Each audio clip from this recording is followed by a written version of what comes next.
Hi, everyone. Judge Andrew Napolitano here for Judging Freedom. Today is Monday, August 19th, 2024. Alastair Crooke joins us now on his regular, on the East Coast of the United States, Monday morning time slot. Alastair, excuse me, always a pleasure. You have a fascinating piece out this weekend which asks intriguingly, might the U.S. pull the plug on Israel? But as we work toward my asking you to address that provocative question, which is essentially the title of your piece, let me ask you for an update on the so-called ceasefire negotiations between Hamas and Israel, bearing in mind, of course, that the Israelis murdered the chief negotiator on the other side of the table.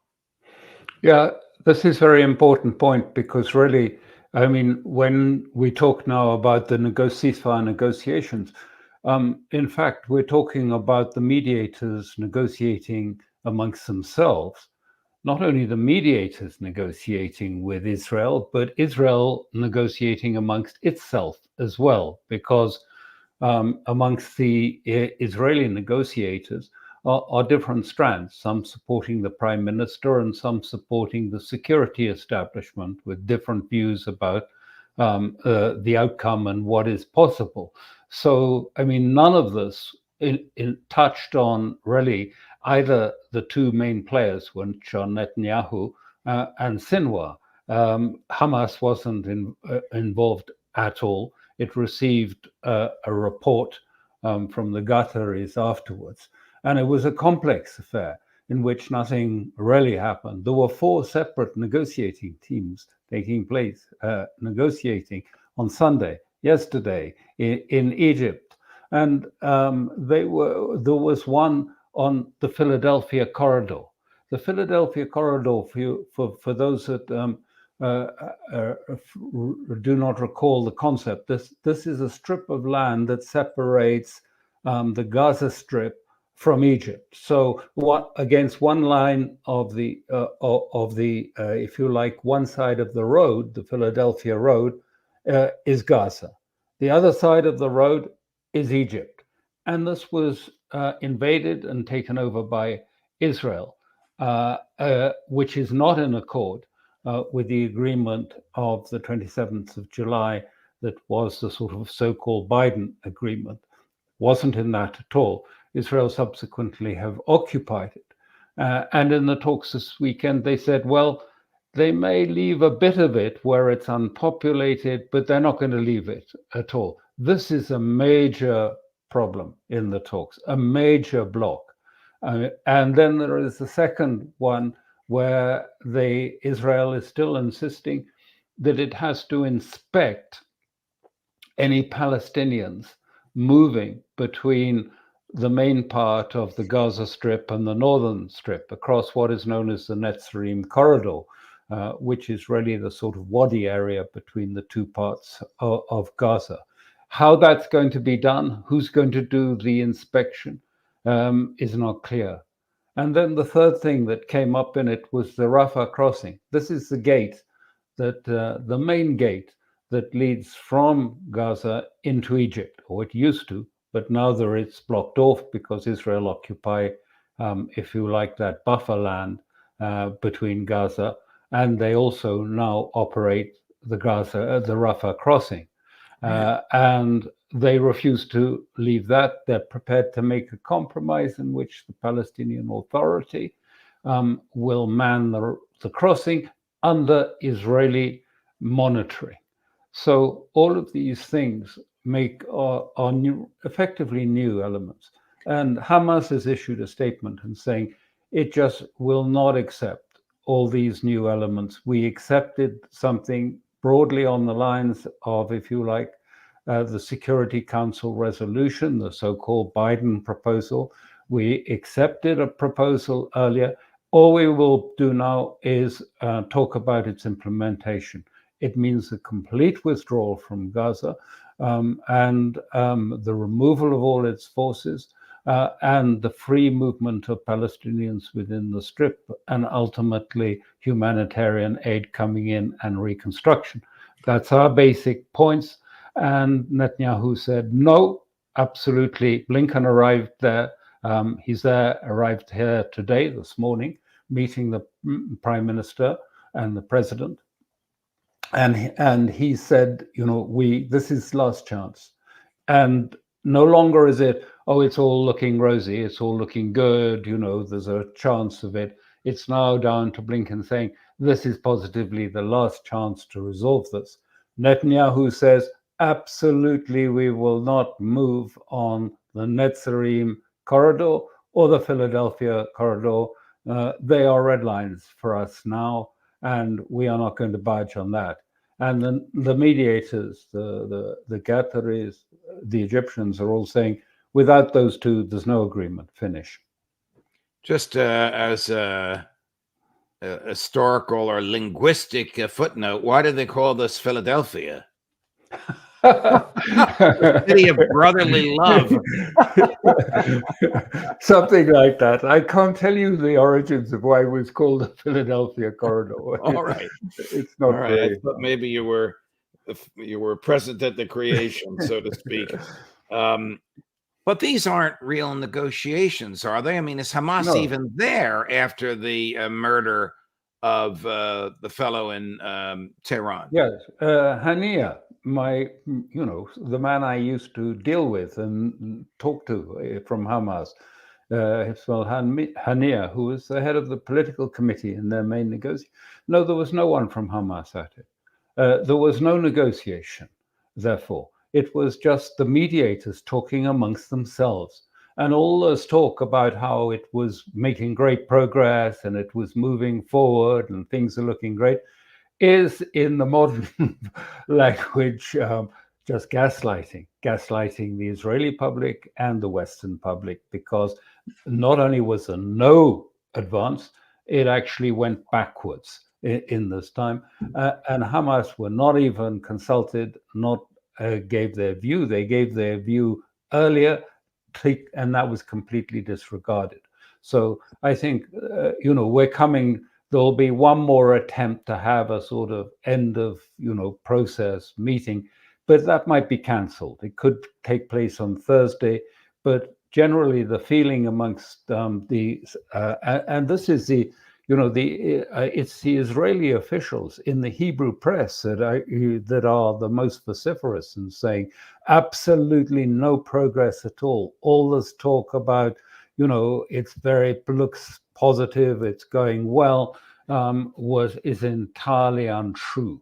And so this is going to come as a shock to many people that were expecting something to arise out of this. We have a few more days if miraculously Netanyahu backs down, but Netanyahu won't back down on these issues because he does not want a solution, and he doesn't want a solution in Gaza. And people wonder why. Why doesn't he want it? Because what is unfolding is, and I mentioned that in the paper I sent to you earlier, that what they are looking for is a new Nakba, the process of expelling all Arabs from the land between the river and the sea, and it to be solely occupied by Israelis and by Palestinians that accept, if you like, vassalage. And the point is that if they leave Gaza, the aim was always Gaza first, West Bank, and then the complete clearing of the area. And therefore, he has always insisted that at the end of the first phase, the Israeli military will come back and the fighting will resume, because Gaza needs to be cleared of the Palestinian population. And then it will move. It's already started in West Bank. There's been huge tensions and fightings in Palestinian villages over this weekend. And then it will be, this is what I call, the unspoken project, which is the project that Netanyahu has long adhered to, which they won't say in public, which is to get to the point at which they can have a new Nakba, remove the Palestinians from that area, and start a war. and start a war which will draw in the United States and expect the United States to fight against Iran and against Hezbollah on Israel's behalf, because it can't be done without the United States support. And Israelis say this. This is also well known in Israel. There are some people in Israel, well known in Washington. There are people who know this very well and who support it. There are others who do not support it because they worry about the consequences of a wider war in the region and whether really the United States can manage a war against Iran in these days and a war against Hezbollah in these states. So the United States is ambivalent about this, even though they understand that the true nature of the project is one of al-Nakba, that is, if you like, the forced removal of Palestinians, the clearance of all Palestinians and Arabs from the land and their removal across to Jordan and to Iraq. Right. And that is where we are. And it's open in the Hebrew press, not so much in the liberal press, but in the Hebrew press.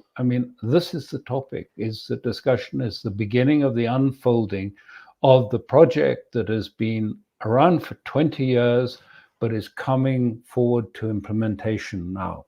Here's Prime Minister Netanyahu earlier today. I don't know how anybody could take this seriously. You'll see it in just a moment. Actually complaining that Hamas didn't send a representative to the talks in Doha, and I guess he expects people to take him seriously. Cut number one, Chris. Israel is prepared for any threat, both defensively and offensively. We are determined to defend ourselves, and we are also determined to exact a heavy price from any enemy who dares to attack us from any arena. I want to emphasize that we are conducting negotiations, and not that we just give and give. There are things can be flexible on, and there are things we cannot be flexible on, which we will insist on.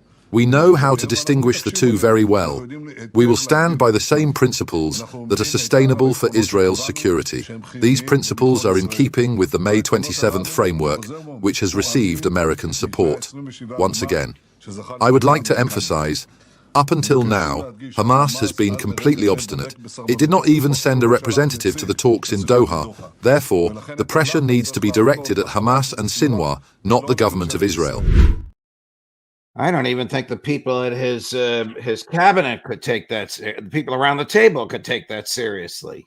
No, of course not. They know exactly what it's all about. He's trying to avoid the blame. He will, he wants.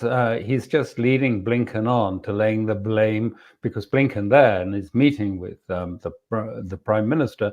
He wants Blinken and the United States to say it's all Hamas's fault. The Hamas have been flexible. But Netanyahu's introduced new things all along. I didn't even go through the list, but one of them, which is going to be the most sensitive, is he said Israel wants a veto over 100 of the prisoners, the Palestinian prisoners, to be released. He's going to decide which ones can be released, and 100 vetoes over those Palestinians. And what's more, he wants them not to return home, but them to be sent abroad. And I know how sensitive that is, because I did the negotiations with the Church of Nativity back in 2001, where again the Israelis, it was Sharon then, who insisted that some of those that were in the church had to be removed and taken away, would not be allowed back, not only to Gaza or West Bank, but they would not be allowed back to the area at all. And I had to take those ones in a military aircraft and take them, and they were spread around the European Union. And this caused big upsets within the Palestinians. So these are not little minor things that he's just inserted. He knows that psychologically, this is very, very difficult for the Palestinians. And also his vetoing of some of the prisoners, because there's a pecking order that's understood amongst all Palestinians. The longer term prisoners get the first release. It doesn't matter what the charges are. There's a sort of sense of seniority of those that have been in the resistance for longest, who've suffered most, get the first chance at freedom. After all, this is what, Sinwar is about at the beginning, is to release these men. And then suddenly we get the notice that, he's going to veto 100 names on that. So I think all of these things, it's just clear enough. Netanyahu does not want a deal. He wants to go to the next stage, which is a sort of a war with Hezbollah, a war that he hopes he can control, but that the United States primarily will control. And that there is this sort of expectation or hope that Iran will not actually attack and extract a revenge for the killing of Hania during the process of installing the new president. There's no evidence whatsoever that Iran has decided to drop this threat at all. Rather the reverse. All that I hear from Iran essentially is they, even if they wanted to, they know they can't afford it, because what happened after the 13th of April, they sent a very clear message: we have the means to hit Israel. And what happens within a very short time, Netanyahu comes back and assassinates Hania. And so they know, unless they deliver a strong message to Israel, then in a few months, in a short time, he will find another pretext to provoke Iran, because the ultimate objective for him and for many, for the cabinet as a whole, is that the United States should destroy Iran on Israel's behalf, and that will lead to the end of all of these proxies, such as the Houthis, the Hashad and the PMO in Iraq, and even Hezbollah, because the Americans will bring Israel its great victory. And this is why, in a sense, this is, divinely expected. This is about, and I mentioned to you about revelation, and about, the sort of sense that this is a war, a divine war that is about obedience. It's about faith. It's about revelation. And these things, you don't sort of do it by cost calculus and say, well, how many missiles does Iran have? How many do we have? You say, this is the plan. This is the unfolding of the divine plan. And he knows what will come. And we simply take the instructions to move towards this, and towards the Armageddon war, which will bring about the new Messiah coming to the world. Is Netanyahu in danger of a military coup? Yes, there is some danger. The question is, has he done enough to preempt it? And that is the big question. The military, the regular military, most of whom are the senior level cadre, are mostly Ashkenazi, are European, if you like, Jews, rather than the Mizrahi Jews that come from the region and from North Africa, which form the government, largely have a strong showing in the government at the moment. But the army are opposed because they fear this coming war. They're much less, but they are still affected by this language, this biblical language, but they also have a very strong sort of sense of the military structures, and so they're opposed to it. And they have been bringing together military. And this was really the aim of bringing Gantz to Washington a little while ago, was to sort of try and get, prepare for the military, the Israeli military, to depose, mount a coup d'etat. But what Netanyahu has done with Ben-Gvir and Smotrich and the others has been, and from the beginning of this government, has been to build his own army. separate from the regular forces, from the Ministry of Defense. So Ben-Gvir controls police forces, border forces, other military forces, all of which operate to him and not to the Ministry of Defense.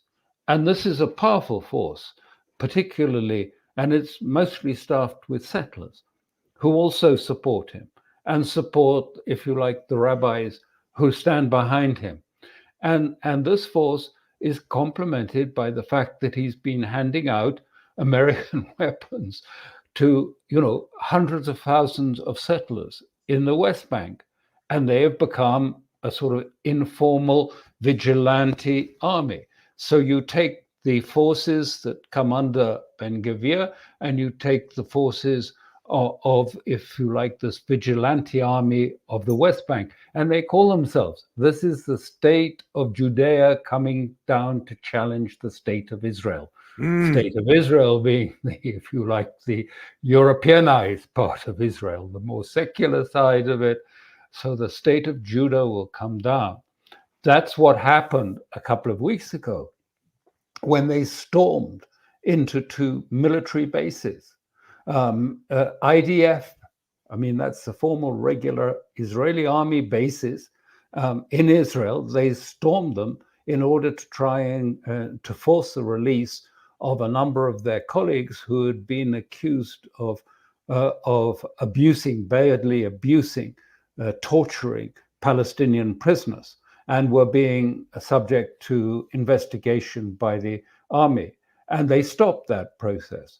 And they stormed in, fully armed, in Israeli uniform, into an IDF base, met their counterparts, if you like, in the regular army, and took hold of the control over the bases.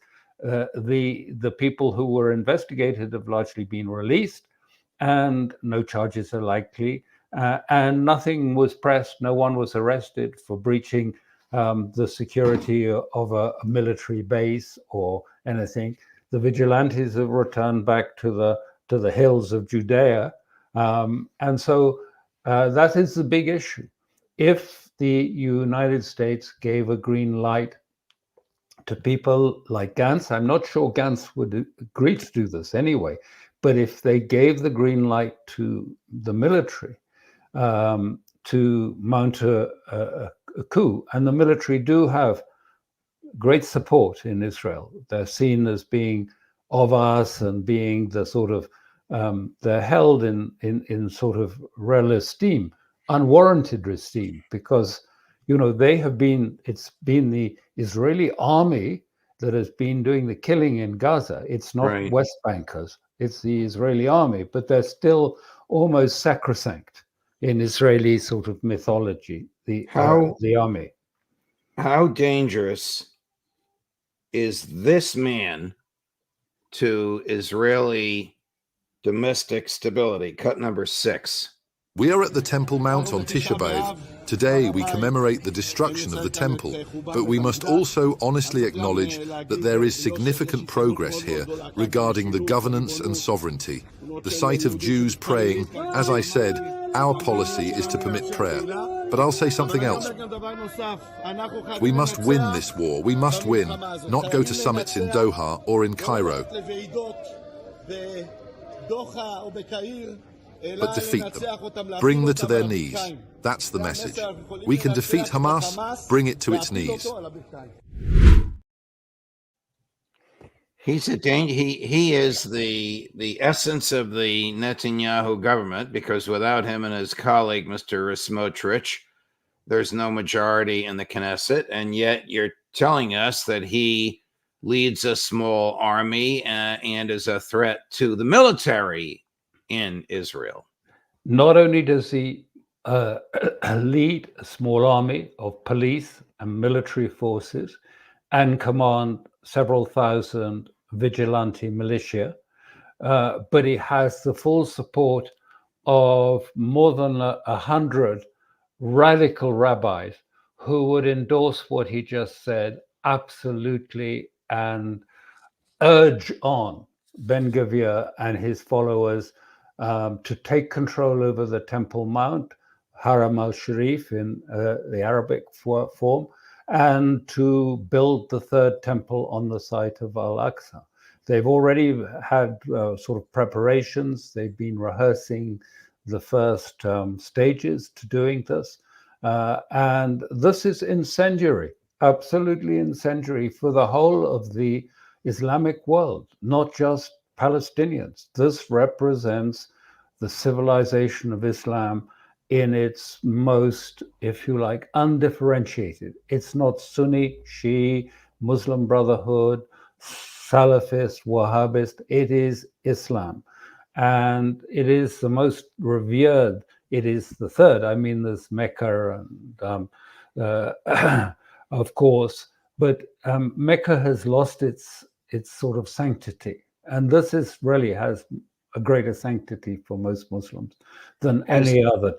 Everything that you've just said, some of it rather startling to us in the West, that Netanyahu is in danger of a coup, that everybody around him knows that he's never going to negotiate for a ceasefire, that Ben-Gvir has enough firepower behind him materially to disrupt the government. Does Tony Blinken understand this? I think so. Yeah, I think Washington understands it quite well because, this has been around. I wrote about, the Straussians, the neocons have been involved in this, they sat on this project with Netanyahu. It really from 1996, Clean Break document it was called. And all of these people sat around and plotted exactly this. Over the stages. Ariel Sharon plotted this. It was well known to that stage, not talked about publicly. This is the double truth. If you like, there's the public explanation, the public narrative, and then there is the esoteric understanding of politics. And this is what Leo Strauss gave to many of his followers, including those that have held really key appointments in American policy making. And they understand this idea of that there are two narratives, that there's a truth that you keep concealed, that you don't make public and you don't say widely. And then there is the truth that is for the public sphere, that is the narrative for the wider world. And the hidden truth is the truth that is being unfolded at the moment, that of the attempt that we see whether it works, of moving towards a Nakba, a final, if you like, establishment of Israel on the land of Israel.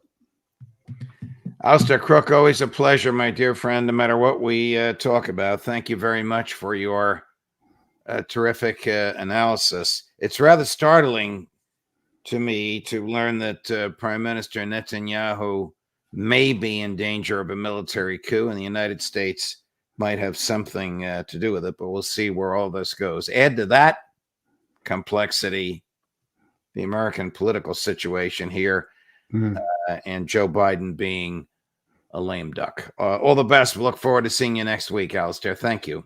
Thank you. Thank you so much. Of course. Coming up later today, our regular Monday at 10 o'clock, Ray McGovern at 10 o'clock Eastern U.S., and at 11 o'clock, Larry Johnson. Larry Johnson has some very interesting observations on the so-called Ukrainian invasion of Kursk. We'll see you then. Judge Napolitano for Judging Freedom.